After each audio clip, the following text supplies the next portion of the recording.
परिचय। आज तनुज खरीदारी के लिए अपने पिताजी के साथ बाजार आया है। वो कुछ टी शर्ट तथा पैंट खरीदना चाहता है। वो एक दुकान में प्रवेश करता है तथा विभिन्न प्रकार की रंगीन टी शर्ट्स देखता है। पिताजी, यहां टी शर्टों के अनेक रंग हैं, लेकिन मुझे नीले रंग की टी शर्ट पसंद है। ठीक है बेटा, तो हम इसे खरीद लेते हैं। धन्यवाद पिताजी। बेटा, क्या तुम जानते हो कि ये भिन्न भिन्न रंग कपड़ों पर किस प्रकार प्रयोग किए जाते हैं? नहीं पिताजी, लेकिन मैं जानना चाहता हूं। कपड़ों पर विभिन्न रंगों के लिए विशिष्ट रसायन प्रयुक्त किए जाते हैं, जिनसे ये रंग प्राप्त होते हैं। ये रसायन उपसह संयोजन यौगिक कहलाते हैं। उपसह संयोजन यौगिक? पिताजी, ये क्या होते हैं? मुझे इनके विषय में कुछ भी पता नहीं है तथा मैं इनके विषय में और जानना चाहता हूं। विद्यार्थियों, आज हम उपसह संयोजन यौगिक के बारे में विस्तार से अध्ययन करेंगे। उद्देश्य: इस पाठ के अंत में आप निम्न करने में सक्षम हो जाएंगे। उपसह संयोजन यौगिकों को परिभाषित करना, वर्नर के सिद्धांत का वर्णन करना, पारिभाषिक शब्दावली को परिभाषित करना, द्विलवण तथा संकुल यानी कॉम्प्लेक्स यौगिक में अंतर करना, उपसह संयोजन यौगिकों के नामकरण को समझना, उपसह संयोजन यौगिकों में समावयवता की व्याख्या करना, संयोजकता आबंध सिद्धांत तथा क्रिस्टल क्षेत्र सिद्धांत का वर्णन करना, धातु कार्बोनिलों में आबंध को जानना और उपसह संयोजन यौगिकों के स्थायित्व का विश्लेषण करना। परिभाषा: अकार्बनिक रसायन की वो शाखा जिसमें उपसह संयोजन यौगिकों का अध्ययन किया जाता है, उपसह संयोजन रसायन कहलाती है। उपसह संयोजन यौगिक में एक केंद्रीय धातु परमाणु होता है, जो कि तटस्थ अणुओं की एक उपयुक्त संख्या से घिरा होता है तथा साधारणतः विलयन के साथ ही ठोस अवस्था में अपनी पहचान को बनाए रहते हैं। ये यौगिक खनिजों तथा पौधों में व्यापक रूप से उपस्थित होते हैं। ये अनेक वास्तविक जीवन के क्रियाकलापों जैसे जल की कठोरता का आकलन करना, मृदा तथा पौधे का उपचार तथा कपड़ा रंगाई में प्रयुक्त होते हैं। वर्नर का सिद्धांत: 1898 में अल्फ्रेड वर्नर ने उपसह संयोजन यौगिकों की संरचनाओं के संबंध में उनकी विशेषताओं का वर्णन किया था। इन सिद्धांत के मुख्य बिंदु निम्न हैं। धातु में दो प्रकार की संयोजकताएं प्राथमिक तथा द्वितीयक पाई जाती हैं। प्राथमिक संयुक्ताएं सामान्य रूप से आयनीय होती हैं, ऋणात्मक आयनों या उदासीन अणुओं द्वारा संतुलित होती हैं। प्राथमिक संयुक्ताएं आयनीय होती हैं, जबकि द्वितीयक संयुक्ताएं अन आयनीय होती हैं। प्रत्येक धातु परमाणु में केंद्रीय परमाणु के निकट द्वितीयक संयुक्ताओं की एक विशेष संख्या पाई जाती है। ये संयुक्ताएं केंद्रीय परमाणु के निकट आकाश में इस प्रकार से प्रक्षेपित होती हैं, जो कि उपसह संयोजन यौगिक को एक निश्चित ज्यामिति प्रदान करती हैं।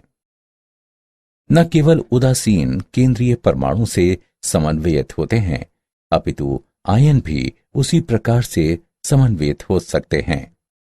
समन्वय मंडल में जब एक आयन एक उदासीन अणु को प्रतिस्थापित करता है, तब ये अपने वैद्युत संयोजक यानी इलेक्ट्रोवैलेंट गुण को खो देता है तथा अन्य आयनीय अनुबंधन द्वारा केंद्रीय आयन से जुड़ जाता है। समन्वय सत्ता: एक संकुल यानी कॉम्प्लेक्स आयन एक विद्युत आवेश युक्त स्पीशीज है, जिस पर कि दहन या ऋण आवेश पाया जाता है। इनमें केंद्रीय परमाणु या आयन तटस्थ अणुओं या नकारात्मक आयनों की एक उपयुक्त संख्या द्वारा घिरा होता है। उदाहरण CO NH3 4 Cl2। वो संकुल यानी कॉम्प्लेक्स आयन जिस पर धनात्मक आवेश पाया जाता है धनावेशित संकुल कहलाता है।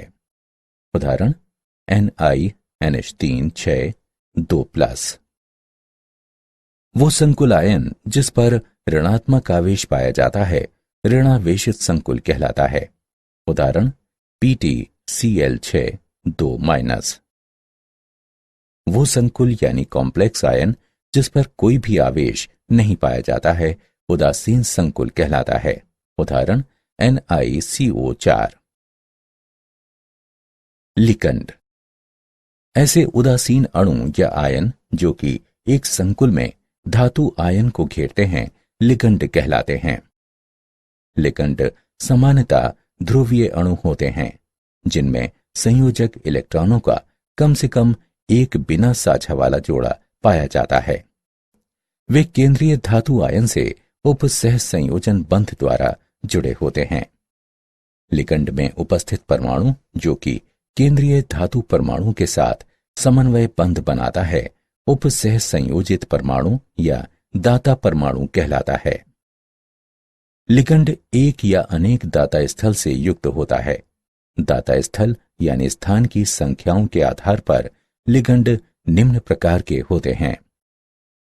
एक तंतुर यानी यूनिडेंटेट, एक दाता स्थल युक्त। उदाहरण कार्बोनेट आयन। द्विदंतुर यानी बाइडेंटेट, दो दाता स्थल युक्त। उदाहरण ऑक्सलेट आयन। त्रिदंतुर यानी ट्राइडेंटेट, तीन दाता स्थल युक्त। उदाहरण ट्राइएथिलीन ट्राइएमीन। चतुर्दंतुर टेट्राडेंटेट यानी चार दाता स्थल युक्त।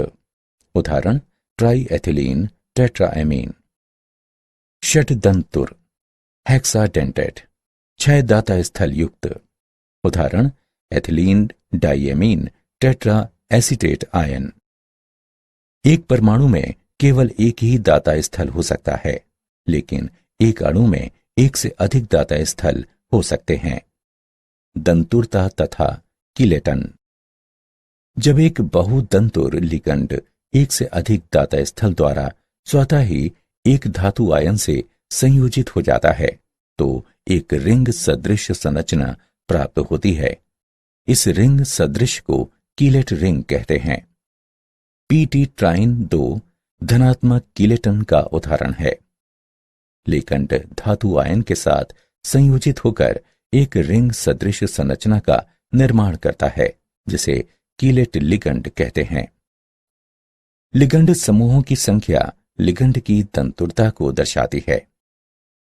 यदि दो उपसह संयोजित परमाणु एक समान होते हैं तो द्वितंतुर लिगंड सम्मित होते हैं। यदि दो उपसह संयोजित परमाणु भिन्न होते हैं तो वो असम्मित होते हैं। लिगंडों की कुछ विशेषताएं। आंतरिक धात्विक संकुल। जब लिगंडों में उदासीन तथा ऋणावेशित दोनों ही समूह उपस्थित होते हैं तो ये धात्विक धनायन के साथ संयोजित हो जाते हैं। ये संकुल का निर्माण करते हैं जिसमें उपसह संयोजन संख्या तथा धनायन का आवेश दोनों स्वतः ही बराबर होते हैं। लचीला दंतुर गुण। धातु आयन के साथ संयोजित होने के लिए बहुतंतुर लिगंड अपने सभी दाता परमाणुओं को प्रयुक्त नहीं कर सकते हैं। उदाहरण के तौर पर ethylene diamine tetra acetate ion यानी EDTA षटदंतुर या पंचदंतुर या चतुर्दंतुर लिगंड की तरह कार्य करता है। उभयदंती लिगंड। जब कुछ एक तंतु लिगंडों में एक से अधिक दाता परमाणु होते हैं जिसके द्वारा वे केंद्रीय परमाणु से संयोजित हो सकते हैं। समन्वय मंडल तथा समन्वय संख्या। समन्वय मंडल संकुलों में केंद्रीय धातु आयन अन्य आयनीय लिगंडों के साथ जुड़ा होता है तो ये समन्वय मंडल कहलाता है। वो भाग जो कि गुरु कोष्ठक के बाहर उपस्थित होता है उपसह संयोजन मंडल कहलाता है।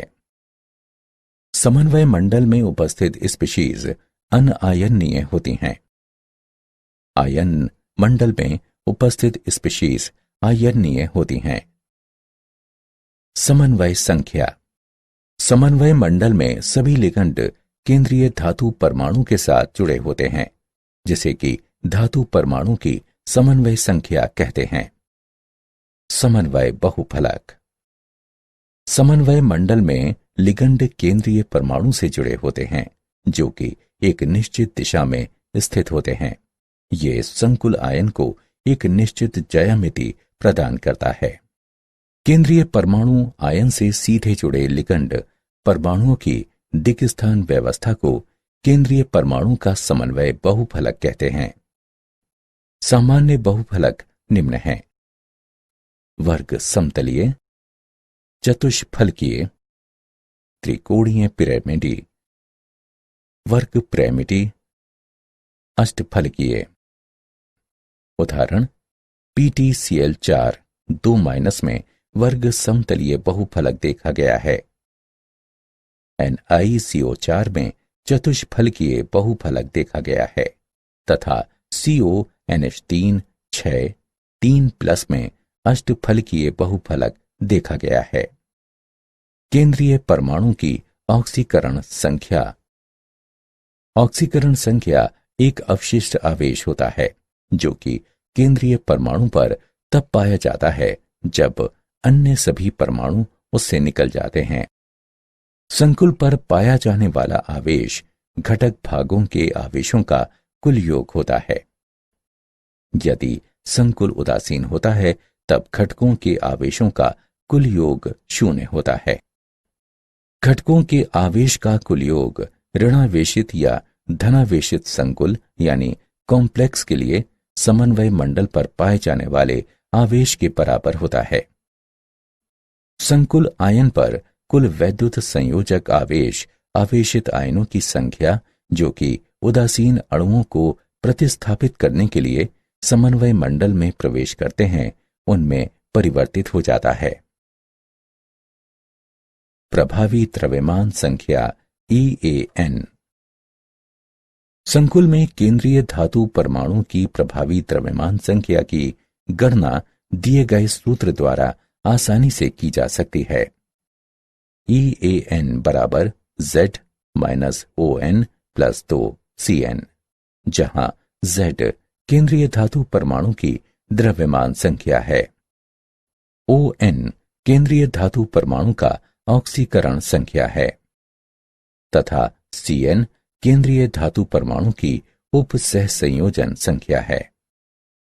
यदि प्रभावी द्रव्यमान संख्या अगली नोबल गैस की द्रव्यमान संख्या के बराबर होती है तो एक स्थायी संकुल यानी कॉम्प्लेक्स का निर्माण होता है। उदाहरण: FeCO5 की प्रभावी द्रव्यमान संख्या बराबर 26 - 0 + 2 × 5 = 36 के बराबर है। प्रभावी द्रव्यमान संख्या नियम अनेक विषयों में लागू होता है। Ni2 CO2 Ag1 के संकुल समानता इस नियम का अनुसरण नहीं करते हैं। FeCl4 - 1 तथा FeCN6 3- में Fe इस नियम का अनुसरण कभी नहीं करता है। होमोलैप्टिक तथा हेट्रोलैप्टिक संकुल। होमोलैप्टिक संकुल ऐसे संकुल जिसमें धातु परमाणु केवल एक प्रकार के लिगंड से संयोजक बंधों द्वारा जुड़ा होता है। होमो शब्द ये दर्शाता है कि कोई सभी के लिए समान है। उदाहरण के तौर पर CONH3 6 3+ तथा FeCN6 4-। हेट्रोलैप्टिक संकुल ऐसे संकुल जिसमें धातु परमाणु एक से अधिक प्रकार के लिगंड से संयोजक बंधों द्वारा जुड़ा होता है। कुछ लिगंडों के लिए यह संभव है कि वो 2 या 2 से अधिक भिन्न संयोजक बंधों द्वारा जुड़े हों। उदाहरण: COCl2 NH3 4+। द्विलवण तथा संकुल यौगिक में अंतर। चलो अब द्विलवण तथा संकुल यौगिक के मध्य कुछ महत्वपूर्ण अंतर जानते हैं। द्विलवण में संयोजक बंध नहीं पाए जाते हैं, जबकि संकुल यौगिक में संयोजक बंध उपस्थित होते हैं। द्विलवण ठोस अवस्था में विद्यमान होते हैं, जबकि संकुल यौगिक ठोस अवस्था के साथ साथ जलीय विलयनों में भी विद्यमान होते हैं। द्विलवण जलीय विलयन में अपनी पहचान खो देते हैं, जबकि संकुल यौगिक जलीय विलयन में अपनी पहचान नहीं खोते हैं।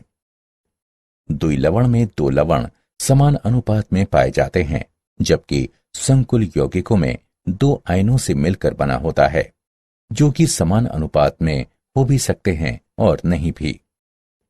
द्विलवण में धातु आयन अपनी सामान्य संयोजकताओं को दर्शाते हैं, जबकि संकुल लवण में धातु आयन अपनी प्राथमिक तथा द्वितीयक संयोजकताओं को दर्शाते हैं। द्विलवण जलीय विलयन में सरल आयनों का निर्माण करते हैं, जबकि संकुल यौगिक जलीय विलयन में संकुल आयनों का निर्माण करते हैं। उपसह संयोजन यौगिकों का नामकरण। उपसह संयोजन यौगिक तथा संकुल सूत्रबद्ध होते हैं तथा इनके जो नाम अपनाए गए हैं वे international union of pure and implied chemistry यानी IUPAC की अनुशंसाओं पर आधारित हैं। नियम 1। धनायन का नाम ऋणायन से पहले लिखा जाता है। नियम 2। स्पीशीज जो कि समन्वय मंडल में स्थित होती हैं एक ही शब्द में लिखी जाती हैं। नियम 3। लिगंडों को अंग्रेजी वर्णमाला के क्रम में लिखा जाता है तथा उनकी संख्याओं को डाई, ट्राई, टेट्रा इत्यादि से प्रदर्शित किया जाता है। नियम 4। H2O को एक्वा कहा गया है, NH3 को एमीन कहा गया है, NH2 को एमाइन कहा गया है तथा ऋणावेशित लिगंडों के नाम के अंत में O आता है। नियम 5। ऋणावेशित संकुल के अंत में एट लगा होता है। उदासीन तथा धनावेशित संकुलों में कोई भी परिवर्तन नहीं होता है। नियम 6। केंद्रीय धातु की ऑक्सीकरण अवस्था को कोष्ठक में रोमन अंकों द्वारा दर्शाया जाता है।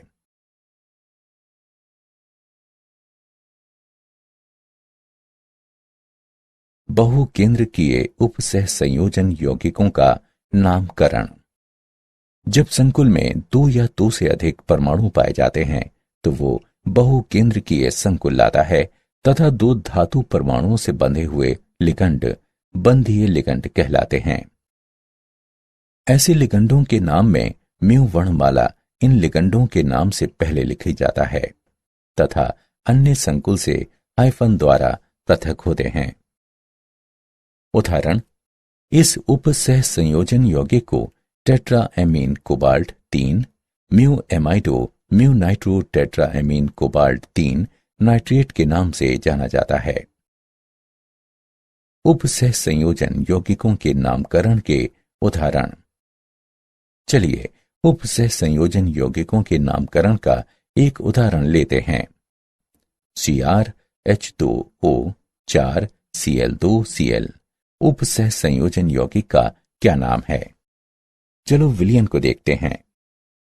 उपसह संयोजन यौगिक के सूत्र में संकुल पहले लिखा जाता है, इसलिए ये धनावेशित संकुल है तथा इसका नाम पहले लिखा जाता है। नियमों के अनुसार संकुल के नामकरण के समय लिगंडों का नाम पहले लिखा जाता है, इसके बाद केंद्रीय धातु आयन का नाम लिखा जाता है। लिगंडों को वर्णमाला के क्रम में लिखा जाता है, अतः एक्वा पहले आता है तथा उसके बाद क्लोरो आता है। केंद्रीय धातु परमाणु की ऑक्सीकरण संख्या +3 है तथा ये रोमन अंकों में कोष्ठक में लिखी जाती है। क्लोराइड ऋणायन होता है। इस प्रकार इस उपसह संयोजन यौगिक का नाम टेट्रा एक्वा डाइक्लोरोक्रोमियम 3 क्लोराइड है।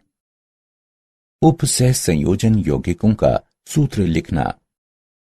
जब उपसह संयोजन यौगिकों का नामकरण दिया होता है तब इसका सूत्र लिखते समय कुछ नियमों का अनुसरण करना पड़ता है। नियम 1। धनायन का सूत्र पहले लिखा जाता है, उसके बाद उसके ऋणायन का सूत्र लिखा जाता है। नियम 2। समन्वय मंडल गुरु कोष्ठक में लिखा जाता है। नियम 3। समन्वय मंडल में चिन्हों का क्रम, जो कि केंद्रीय धातु को पहले प्रदर्शित करता है, लिगंडों से उनके वर्णमाला क्रम से पहले लिखा जाता है। नियम 4। बहु परमाणुक लिगंड के सूत्र को कोष्ठक में लिखते हैं। नियम 5। समन्वय मंडल के भीतर लिगंडों तथा केंद्रीय धातु परमाणु के मध्य कोई भी स्थान नहीं होता है। नियम 6।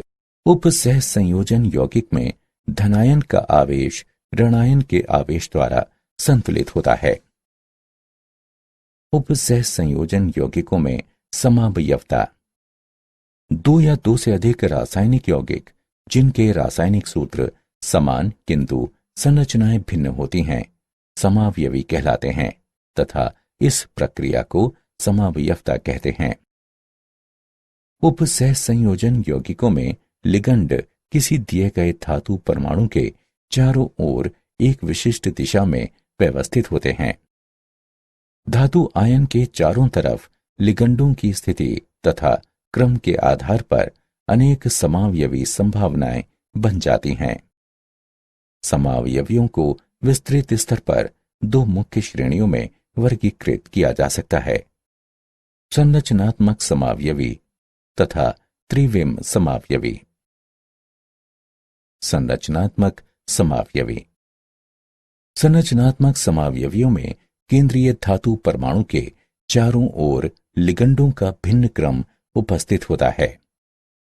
विभिन्न प्रकार के संरचनात्मक समावयवी निम्न प्रकार हैं। बंधनी समावयवता। ये समावयवता तब पाई जाती है जब लिगंड उभय दंती संलग्नी होते हैं तथा ये दो या दो से अधिक भिन्न परमाणुओं से जुड़ सकता है। उपसह संयोजन समावयवता। किसी संकुल में उपस्थित भिन्न धातुओं की धनायन एवं ऋणात्मक उपसह संयोजन सत्ता के समय लिगंडों के अंतर परिवर्तन से इस प्रकार की समावयवता उत्पन्न होती है। आयनन समावयवता।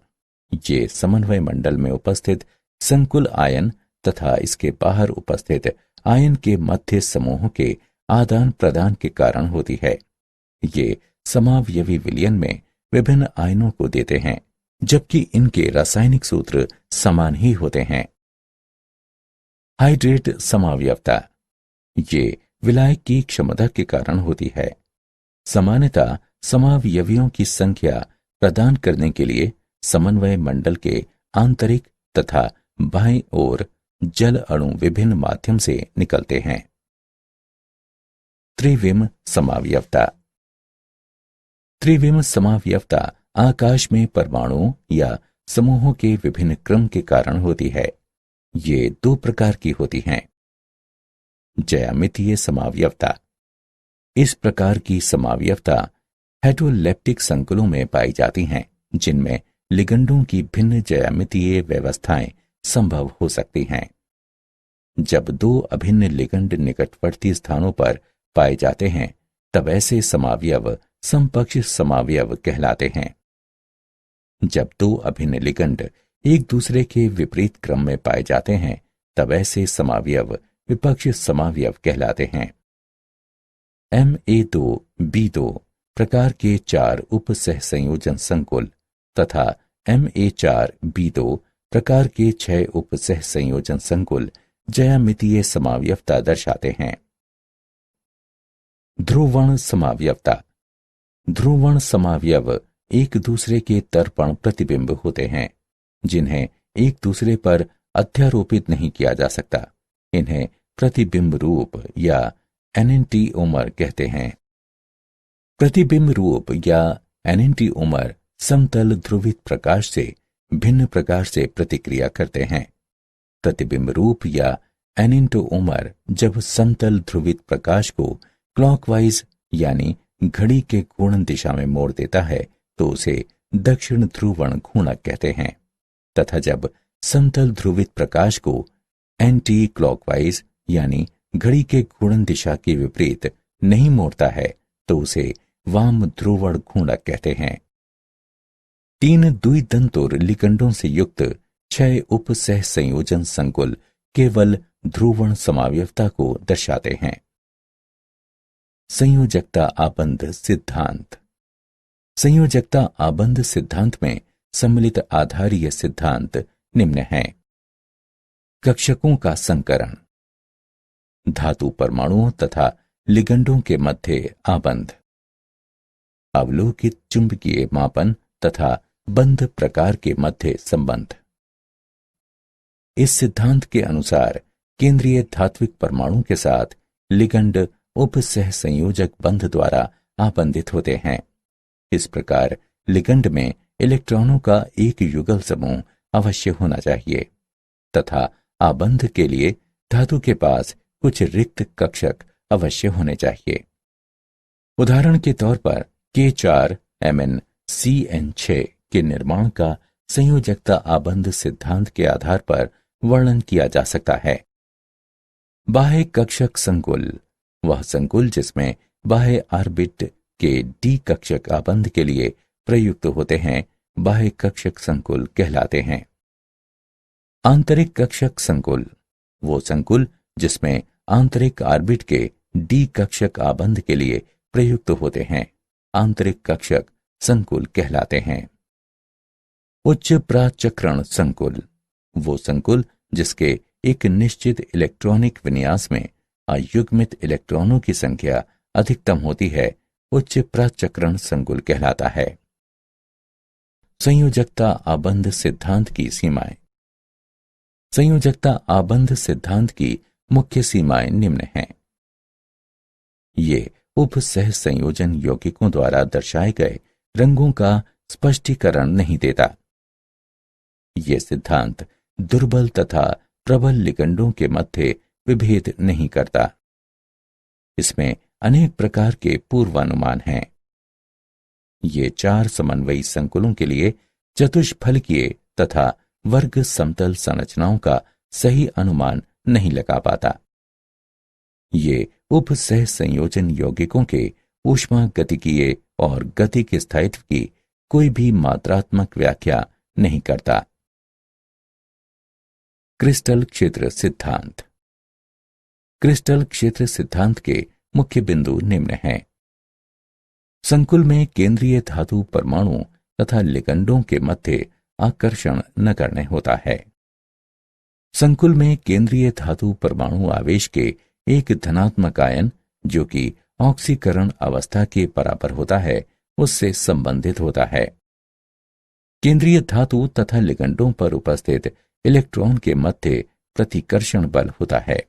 इसलिए इलेक्ट्रॉन्स डी कक्षकों को जो कि लिगंडों के प्रवेश की दिशा से सबसे अधिक दूर हैं घेर लेते हैं। लिगंड एक बिंदु आवेश की तरह होता है। संकुल के निर्माण में डी कक्षक विभिन्न ऊर्जा के स्तरों में विखंडित हो जाते हैं। क्रिस्टल क्षेत्र सिद्धांत की मुख्य सीमाएं निम्न हैं।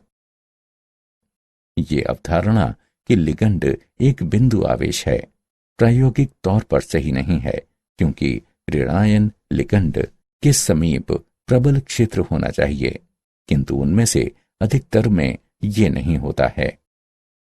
ये सिद्धांत लिगंड तथा केंद्रीय परमाणु के मध्य आबंध की सह संयोजक प्रवृत्ति का संज्ञान नहीं देता है। डी कक्षकों का क्रिस्टल क्षेत्र विपाटन। 5 डी कक्षकों को 2 समूहों में वर्गीकृत किया जा सकता है। डी कक्षकों में से 3 जो कि उप सह संयोजित अक्ष के मध्य विन्यासित होते हैं T2G कक्षक कहलाते हैं।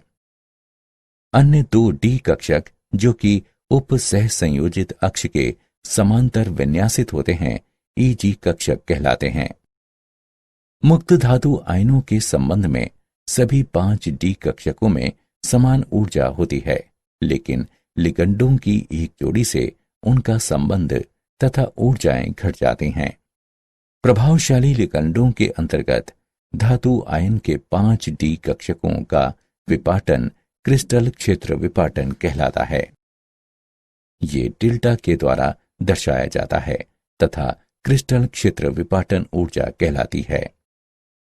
वे लिगंड जो अधिक क्रिस्टल क्षेत्र विपाटन उत्पन्न करते हैं प्रबल लिगंड कहलाते हैं, जबकि जो लिगंड कम क्रिस्टल क्षेत्र विपाटन उत्पन्न करते हैं दुर्बल लिगंड कहलाते हैं। अष्टफलकीय तथा चतुष्फलकीय संकुलों में क्रिस्टल क्षेत्र विपाटन। अष्टफलकीय संकुलों यानी कॉम्प्लेक्सों में 6 लिगंड उप सह संयोजित अक्ष के साथ केंद्रीय धातु आयन से जुड़े होते हैं। ऐसा अक्ष dx2 घटा y2 तथा dz2 कक्षक होता है। इन कक्षकों के स्तर में कक्षकों के T2g से अधिक ऊर्जा होती है। चतुष्फलकीय संकुल यानी कॉम्प्लेक्स में 4 लिगंड शंकु के एकांतर कोण तथा शंकु के केंद्र पर केंद्रीय आयन घेर सकते हैं। इस स्थिति में कक्षक का T2g समूह संबंधित निकटवर्ती लिगंडों से जुड़ा होता है तथा इसलिए D कक्षकों के T2g समूह में कक्षकों के EG समूह की अपेक्षा अधिक ऊर्जा पाई जाती है। डेल्टा T तथा डेल्टा O में संबंध दिया गया है। डेल्टा T बराबर 4/9 डेल्टा O। उप सह संयोजन यौगिकों में रंग। संकुलों का रंग स्पेक्ट्रम के दृश्य क्षेत्र में प्रकाश के अवशोषण तथा पूरक रंग की किरणों के कारण होता है। डी कक्षकों में उपस्थित इलेक्ट्रॉन द्वारा ऊर्जा अवशोषित की जाती है तथा ये निम्न ऊर्जा वाले डी कक्षकों से उच्च ऊर्जा वाले डी कक्षकों की ओर उत्तेजित हो जाते हैं। जब ये निम्न ऊर्जा वाले डी कक्षकों में वापस आते हैं तब ये ऊर्जा को प्रसारित करते हैं। संक्रमण धातुओं के उप सह संयोजन यौगिकों का रंग लुभावना होता है। जलीय विलयन में एक्वा संकलों की उपस्थिति के कारण रंग अवलोकित होते हैं। उप सह संयोजन संख्या तथा लिगंडों की प्रकृति में परिवर्तन के कारण रंगों में भी परिवर्तन आता है। ऑक्सीकरण अवस्था में परिवर्तन के कारण रंग में भी परिवर्तन आता है। धातु कार्बोनिलों में आबंध। होमोलैप्टिक कार्बोनिल यौगिक जिनमें केवल कार्बोनिल लिगंड हों अधिकतर संक्रमण धातुओं द्वारा निर्मित होते हैं। डी ब्लॉक के केंद्रीय भाग से धातु द्वारा महत्वपूर्ण धातु कार्बोनिल का निर्माण होता है। धातु कार्बोनिल आबंध में सिग्मा तथा पाई दोनों आबंध भाग लेते हैं। कार्बन मोनोऑक्साइड पर उपस्थित एकल युगल के साथ संक्रमण धातु के रिक्त डी कक्षक के परस्पर व्यापन से सिग्मा आबंध बनता है। पाई आबंध धातु के पूरित डी कक्षकों में से एक इलेक्ट्रॉन युगल को कार्बन मोनोऑक्साइड के रिक्त प्रतिआबंधन पाई कक्षक में दान करने से बनता है। धातु कार्बोनिलों की विशेषताएं। धातु कार्बोनिलों की कुछ मुख्य विशेषताएं निम्न हैं। एक नाभिकीय कार्बोनिल या तो रंगहीन होते हैं या फिर हल्के रंग के होते हैं। बहुनाभिकीय कार्बोनिल अधिक गहरे रंग के होते हैं। धातु कार्बोनिल कमरे के ताप तथा दाब पर अधिकतर ठोस अवस्था में पाए जाते हैं, सिवाय लोहा तथा निकेल कार्बोनिल के जो कि तरल अवस्था में होते हैं। केंद्रीय धातु तथा CO लिगंडों के कारण ये अत्यधिक क्रियाशील होते हैं। एक नाभिकीय कार्बोनिल वाष्पशील तथा विषैले होते हैं। अधिकतर धातु कार्बोनिल हाइड्रोकार्बन विलायकों में घुलनशील होते हैं। धातु कार्बोनिल औद्योगिक उत्प्रेरकों तथा जैव संश्लेषण में अग्रदूतों की भांति प्रयोग किए जाते हैं। उप सह संयोजन यौगिकों का स्थायित्व। संकुल के निर्माण में एक धातु आयन तथा लिगंडों के मध्य प्रतिक्रिया सम्मिलित होती है। यदि केंद्रीय धातु आयन तथा लिगंडों के मध्य आकर्षण बल प्रबल होता है तो संकुल स्थायी होगा। संकुलों का स्थायित्व लिगंडों की प्रकृति, धातु आयन की प्रकृति, विलयन के पीएच तथा ताप पर निर्भर करता है। विलयन में संकुल का निर्माण एक प्रतिवर्ती क्रिया है तथा ये बाह्य तापीय प्रक्रिया है। साम्यावस्था स्थिरांक K को साम्य स्थिरांक कहते हैं। साम्य स्थिरांक का मान जितना अधिक होगा, संकुल उतना ही अधिक स्थायी होगा। धनायन जितना छोटा होता है, उसके ऊपर आवेश उतना ही अधिक होता है, जिससे संकुल उतना ही अधिक स्थायी होगा। लिगंड जितना प्रबल होता है, संकुल उतना ही अधिक स्थायी होगा। उपसह संयोजन यौगिकों का अनुप्रयोग। उपसह संयोजन यौगिकों के कुछ महत्वपूर्ण अनुप्रयोग निम्न हैं। बॉक्साइट NaOH के साथ उत्पन्न संकुल यानी कॉम्प्लेक्स से शुद्ध किया जाता है। कठोर जल में Ca2+ तथा Mg2+ के आकलन के लिए EDTA का प्रयोग किया जाता है। PbEDTA संकुल में निर्मित Pb को हटाने के लिए EDTA का प्रयोग किया जाता है। हीमोग्लोबिन में Fe पाया जाता है। क्लोरोफिल में Mg पाया जाता है। विटामिन B12 में CO2+ उपस्थित होता है। कैंसर के उपचार में समपक्ष प्लेटिन का ट्यूमर विरोधी कारक की भांति प्रयोग किया जाता है। ये फोटोग्राफी में प्रयोग होते हैं। जिंक तथा उसके साइनाइड संकुलों के साथ क्रिया कराकर चांदी तथा सोना निष्कर्षित होते हैं। क्या आप जानते हैं, उपसह संयोजन यौगिकों का उपयोग वैद्युत लेपन में किया जाता है। एक यौगिक में उपसह संयोजन तथा आयन के मध्य अंतर को समझने के लिए अल्फ्रेड वर्नन ने 1893 में एक सिद्धांत प्रतिपादित किया था। समावयवी ऐसे दो या इससे अधिक यौगिक होते हैं जिनके रासायनिक सूत्र समान होते हैं, परंतु परमाणुओं की व्यवस्था भिन्न होती है। सारांश। आइए हमने जो कुछ सीखा है उसे संक्षेप में दोहराएं। उपसह संयोजन यौगिक में एक केंद्रीय धातु परमाणु पाया जाता है जो कि उदासीन अणुओं की एक उपयुक्त संख्या द्वारा घिरा होता है तथा सामान्यतः ये विलयनों के साथ साथ ठोस अवस्था में अपनी पहचान को बनाए रखता है। प्राथमिक संयोजकता ऋणात्मक आयनों के द्वारा, जबकि द्वितीयक संयोजकता या तो ऋणात्मक आयनों द्वारा या फिर उदासीन अणुओं के द्वारा संतुलित होती है। उदासीन अणु या आयन जो कि एक संकुल में धातु आयन को घेरते हैं, लिगंड कहलाते हैं। वो लिगंड जो कि धातु आयन से समन्वयित होकर एक रिंग सदृश संरचना का निर्माण करता है, कीलेट लिगंड कहलाता है। समन्वय मंडल में लिगंडों की कुल संख्या जो कि केंद्रीय धातु परमाणु से संलग्नित होती है, धातु परमाणु की समन्वय संख्या कहलाती है। केंद्रीय धातु के चारों ओर संरचनात्मक समावयव में लिगंडों के विभिन्न क्रम पाए जाते हैं। त्रिविम समावयवता आकाश में परमाणुओं समूहों के विभिन्न क्रमों के कारण होती है। वो संकुल जिसके एक निश्चित इलेक्ट्रॉनिक विन्यास में अयुग्मित इलेक्ट्रॉनों की संख्या अधिकतम होती है, उच्च प्राचक्रण संकुल कहलाता है। महत्वपूर्ण धातु कार्बोनिल्स D ब्लॉक के केंद्रीय भाग से धातु द्वारा निर्मित होते हैं।